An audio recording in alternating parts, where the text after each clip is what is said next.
Langsung saja kita pemirsa berbincang dengan dua orang narasumber yang sudah kami perkenalkan tadi, yaitu kita pertama ingin ke jubir dari PSI terlebih dahulu, yaitu ada Bang Andre. Bang Andre, ini maksudnya apa Bang Andre bilang Gubernur DKI Jakarta pembohong? Apakah karena Formula E saja? Tapi ini bikin gaduh loh di luar, Bang Andre.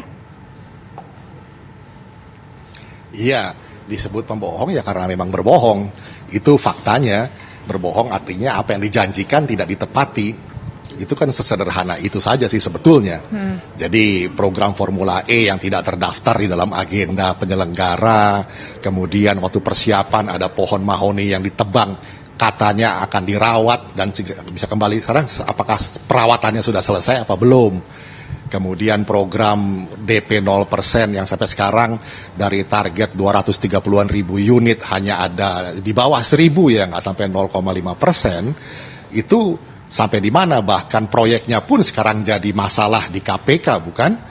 Jadi berbagai macam program itulah tentunya janji-janji yang tidak tepati itu ya sesederhana itulah definisi bohong, tidak menepati janjinya. Maka predikat itu disampaikan kepada seorang pemimpin yang tidak menepati janjinya.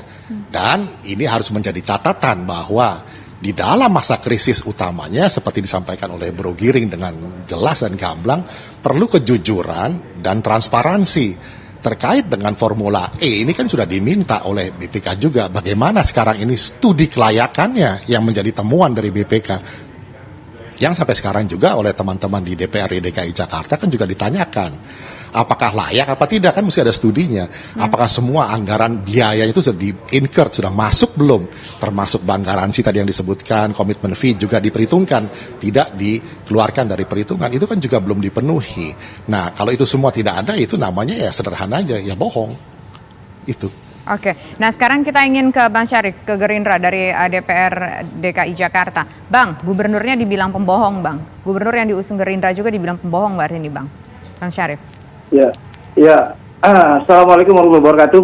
Waalaikumsalam. Mbak Tisa, jadi saya sore hari ini Andre mewakili dari PLT Ketum ya? Iya. PLT Ketum PSI ya. Jadi nanti jangan beda lagi nih.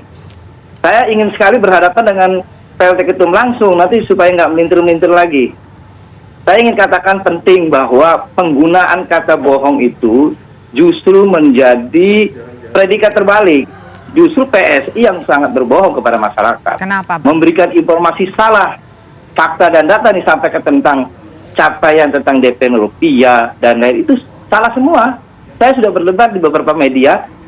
Coba tunjukkan mana dari 23 kerja janji Anies mana yang tidak ditunaikan. Lalu kemudian PSI mereview lagi, bukan itu maksudnya adalah capaian indikatornya, ada revisi. Ya tentu harus ada revisi, karena apa? Karena ada pandemi darurat. Saya ingin jelaskan tentang DP rupiah yang disebut capaian 230.000 rumah itu salah. Di dalam penyediaan rumah itu jumlahnya tidak seperti itu. Ada 3 klaster. Yang pertama klaster penyediaan rumah dengan talangan biaya dari APBD, itu yang namanya DP 0 rupiah. Jumlahnya tidak melebihi dari 14.000. Tadi disebut bangunan yang sudah terbangun kurang dari 1.000. Salah. Yang betul sekitar 1.800. Apalagi? Soal yang sering disampaikan Formula E, Bang. Formula Jadi E, dari 14.000 baru 1.800 yang tercapai. 1.800 dan ini ada progres terus. Itu menghitungnya adalah orang yang menempati, bukan yang berhasil dibangun. Update datanya adalah warga yang menempati. Kalau pembangunnya sudah lebih dari 2.000. Oke? Soal Formula E. Nah, Formula ini kan lucu juga. Formula E adalah ya kegiatan yang disetujui bersama oleh DPRD. Tidak ada masalah di tahun 2019.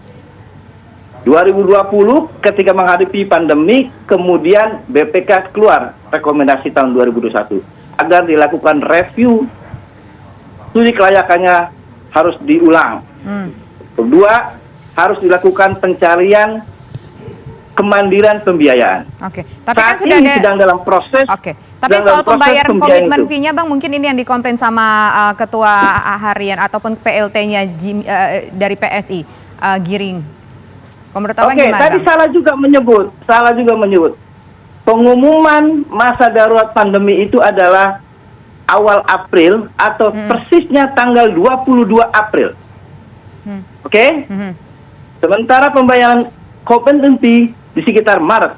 Oke, berarti duluan komitmen fee-nya dibandingkan dengan masa daruratnya, begitu Bang? Oke, itu nanti kita lanjutkan harus- lagi. Publik Oke. harus tahu. Kita Jadi tahan bukan sampai di situ Pak Anies dulu. membayar komitmen setelah ada pengumuman pandemi. Salah itu. Oke, itu yang baik. disebut PSI itu berbohong Nanti di sana kita juga beri menurut saya. kesempatan juga kepada PSI untuk menjawab pemirsa usai jeda berikut. Tetaplah bersama kami.